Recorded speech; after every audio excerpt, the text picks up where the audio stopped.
Hi, welcome to this episode of The Mass Teacher. Today we have Ms. Macias from Hector. Ms. Macias, please show us who's behind the mask. Okay. Take it off. Take it off. There we go. There you go. Thank you, Ms. Macias. So welcome. And can you tell us a little bit about where you are and what do you do? Yes. So right now I'm at Hector College Success Academy. It is a middle school. And I am the AVID teacher and the AVID coordinator. Oh, thank you. How long have you been an educator, Marcy? This is going to be my 10th year. When I first started teaching, it was through the CTE classes, the career and technology classes. So I taught exploring careers, I've taught technology education, and then now I'm teaching AVID. This is, I believe, my 8th year teaching AVID. Okay, great. So right now you're in the middle school. So what kind of student were you when you were in school? When I was in school, I was the shy little girl. I didn't want to talk to anybody. I mean, if they called on me, and I would say the answer. But other than that, I mean, I was just in my books. I loved to read, so I always had a book with me, trying to read it. And I didn't like to get in trouble. I didn't like to go to the principal's office. So I behaved the best as I could. The less they called my sister, because that's who I lived with, the better for me. Okay. Would you consider sometimes as educators we term some students to be invisible students, the students that don't call any attention to themselves? Would you consider yourself to have been one of those students? Yes. Yes, definitely. So how was that transition then? Who inspired you to try to go to college or who motivated you to get there? So when I was in fourth grade, I was in the school where your teacher kind of moved along with you. So when I got into fourth grade, I had the same teacher, Miss Armendariz. And I remember going to her one day and saying, hey, I hear the other girls have nicknames and my mom's nickname is Mary. You can call me that. But she didn't. She said, no, your nickname is going to be Marcy. And from that day on, she said, you're going to pass out my tickets. You're going to do this for me. You're going to do that for me. And I started helping her little by little. So kind of my confidence started going up and up and up. And when I got to ninth grade, I was going to be in sports, but I wasn't good at it, but I was the manager. And one day our volleyball coach said, ladies, before you get the little ring on your finger, you need to go to college because you need to learn how to take care of yourself and do not depend on anybody. So she was like my inspiration. She was like, okay, well, let's go to college then. Okay. Wow. So they put it out straight for you, right? Go to college before you start your family. And did you, Marcy? Is that what you did? No. I mean, I did go to college. And then, I fell in love. I got married. I got pregnant. And then, so I dropped out of college. But I came back again. And I had my second child. I dropped out again. But then I came back. And when I came back, I was motivated. I was determined to finish.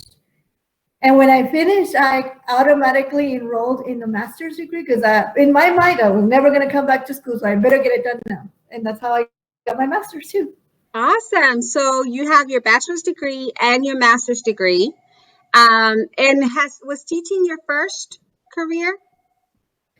No, actually, I was working in an apartment complex. I was kind of on Saturdays, I would answer the phone and this man came over and he said, what's your favorite subject? And I said, oh, I love math. And he said, oh, what are you going to do when you grow up? And I said, I want to be a teacher. I mean, I always knew I wanted to be a teacher. But then he goes like, they don't make a lot of money. Why don't you try accounting? And I was like, okay. You know, I'm that squiggly kind of person that says, okay, to everything. So I did take some business courses in high school and I liked it. So when I enrolled in college, that was my major, business management.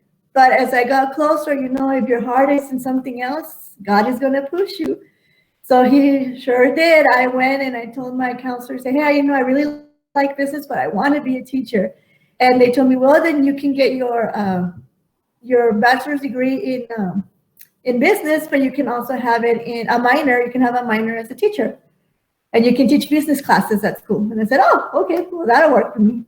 And that's how I ended up being a teacher. But otherwise, I would have been an accountant. Oh, okay. Interesting. So your journey wasn't necessarily a straight line, was it? No, it Oh, I think wasn't. sometimes kids think you just grow up, go to college, and you start your job, and that's it, Yeah. right? Yes. So, what was the most surprising thing about being a teacher? So as I was growing up, I was a nice student. I knew there were kids that were not always wanting to do the work, but I think the hardest part for me was motivating those kids to learn and getting them engaged. And like my first year was a nightmare. I can even tell you, sixth period was my worst class. I didn't want to see it. All the kids were all over the place. They were put in a class where they didn't want to be. So they would disrupt and interrupt me as much as they could. And I was like, oh, did I choose the right career? This is so hard.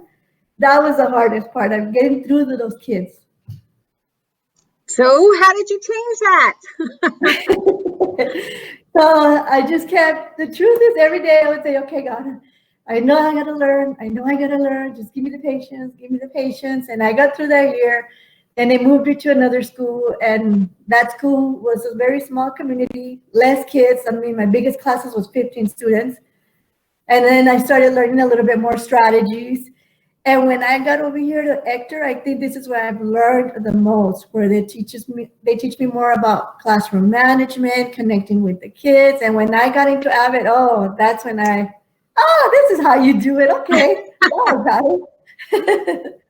So, you found strategies, you found ways of connecting, and I've known you and I've worked with you for many years now. So, you're really good at that now. Tell me what works really well for you. How do you connect with those kids?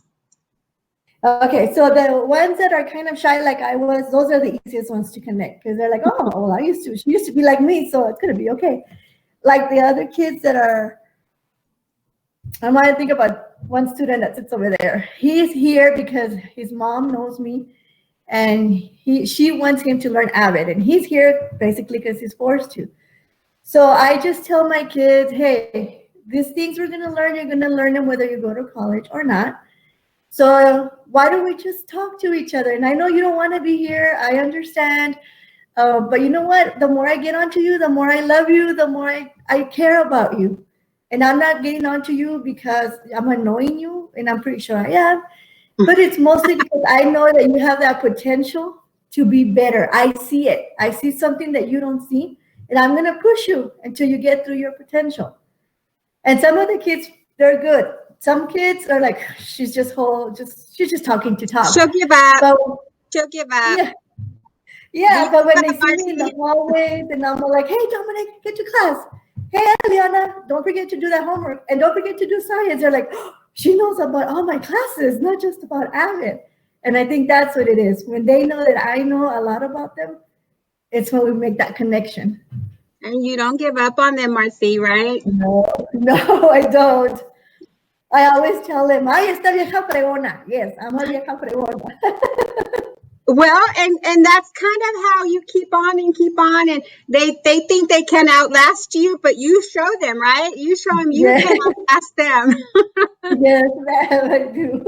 And it's so funny because they're so young and they don't see too far into the future yet. They might see to the weekend, they're waiting to the end of the period, and they're always just looking short term. And it's so hard sometimes to get them to see that long term, Yes. especially in the middle school. Middle school takes a special type of person to want middle school. Yes. So let's talk a little bit about that, though. The education in general has changed a lot, and you say you've been doing it for several years now, but in the last 6 months, maybe it's even changed more. What keeps you going? What keeps you motivated? Why do you keep trying, Marcy?